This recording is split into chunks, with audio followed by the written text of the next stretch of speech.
नमस्कार। मैं डॉक्टर कंचन सिन्हा घाटशिला कॉलेज के इतिहास विभाग में कार्यरत हूँ।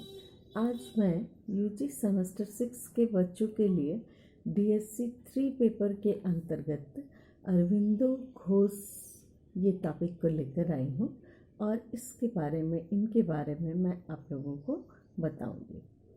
तो 15 अगस्त 1872 ईस्वी को भारत के प्रमुख उग्रवादी नेता अरविंद घोष का जन्म हुआ था।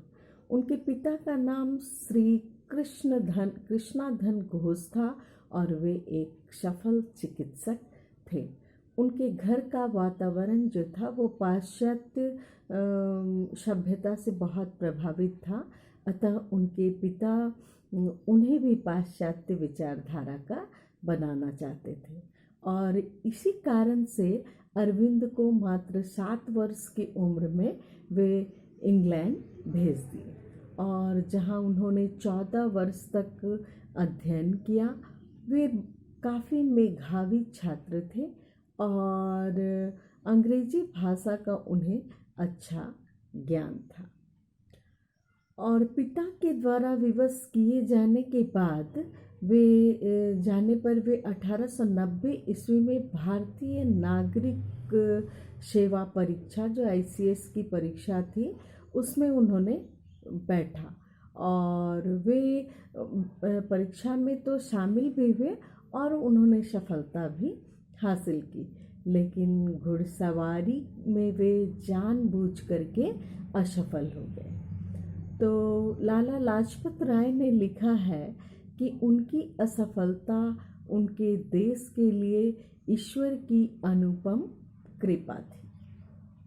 इंग्लैंड में रहते हुए भी वे पूर्णतः भारतीय थे तथा इसी प्रकार वे सरकारी नौकरी करना नहीं चाहते थे। तो 1893 ईस्वी में 1893 ईस्वी में अरविंद घोष भारत लौट आते हैं और बड़ौदा कॉलेज के वो अध्यापक बन गए। अरविंद घोष के अध्ययन में गहरी रुचि थी और इसी कारण अपने जीवन काल में अनेक पुस्तकों की रचना की, जिसमें प्रमुख पुस्तक का नाम इस प्रकार है: the divine life, essays on Gita, the synthesis of yoga इत्यादि। तो उनके साहित्यिक व आध्यात्मिक ज्ञान के कारण ही रोमा रोला ने उन्हें भारतीय दार्शनिकों का सम्राट कहा है। तो अरविंद घोष भारतीय पुनर्जागरण व भारतीय राष्ट्रवाद के नेता थे और वे संभवतः प्रथम राष्ट्रवादी थे जिन्होंने पूर्ण स्वतंत्रता को ही भारत का लक्ष्य माना था।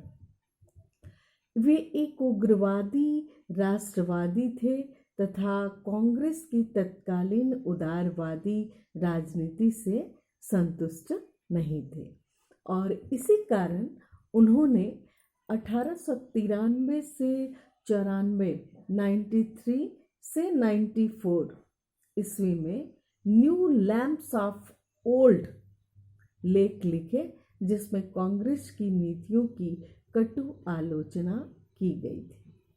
अरविंद घोष का मानना था कि प्रत्येक राष्ट्र को स्वतंत्र रहने का अधिकार है तथा उदारवादी नेताओं के समान वे भारत पर अंग्रेजी शासन को ईश्वर की नियति मानने को तैयार नहीं थे और उदारवादियों का अंग्रेजों के साथ सहयोग करना उनको बिल्कुल पसंद नहीं था और उन्होंने निष्क्रिय प्रतिरोध के तरीके को भारतीय स्वतंत्रता प्राप्ति का मार्ग बताया और इसके अंतर्गत उन्होंने निम्नलिखित बातें कही। नंबर 1, स्वदेशी का प्रचार व विदेशी वस्तुओं का बहिष्कार। नंबर 2, राष्ट्रीय शिक्षा का प्रसार। नंबर 3, जनता द्वारा सरकार के साथ असहयोग।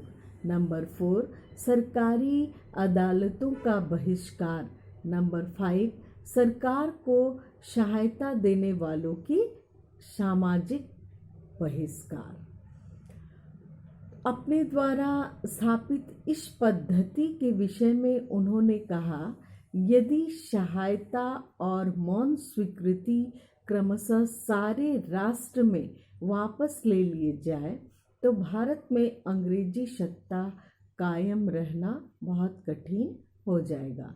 यह एक ऐसा हथियार है जो भारत में ब्रिटिश शक्ति की जड़ें को काट सकता था, और यदि कुशलता और धैर्य से इनका प्रयोग किया जाए तो यह भारत में अंग्रेजी राज्य को समाप्त कर सकता है।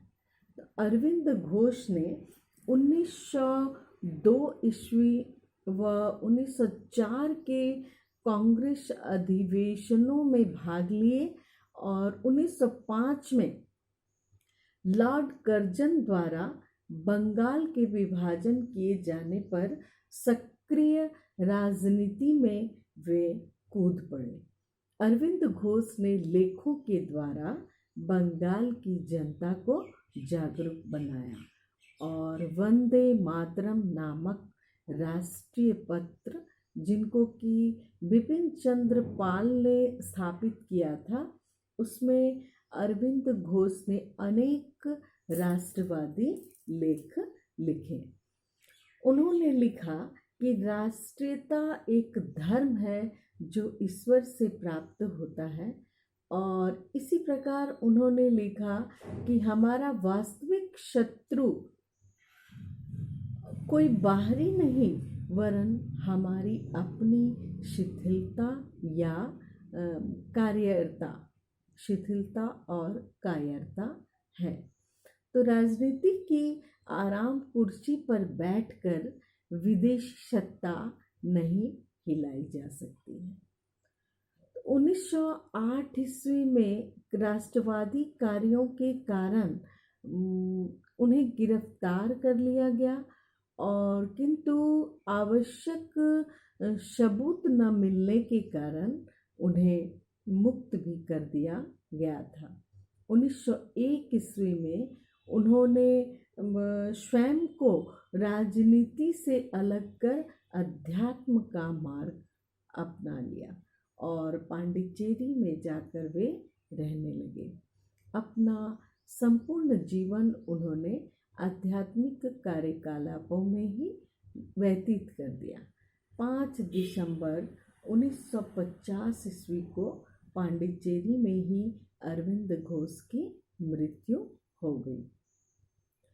तो इस प्रकार हम लोग देखते हैं कि अरविंद घोष जो थे, हालांकि उनके पिता चाहते थे कि वे सरकारी नौकरी करें, लेकिन उन्हें स्वतंत्रता से प्यार था, उन्हें उस ओर उनका ध्यान नहीं था, और उन्होंने अपने लेखों के माध्यम से काफ़ी भारतीयों को प्रोत्साहित करने का प्रयत्न किया। अंग्रेज़ों के प्रति उनके मन में जो है वो भावना, सही भावना भरे, और अंग्रेज़ों को हर संभव भगाने के लिए या अंग्रेज़ों को यहाँ से भेजने के लिए वो अपने लेखों के माध्यम से लोगों को प्रेरित करते रहे।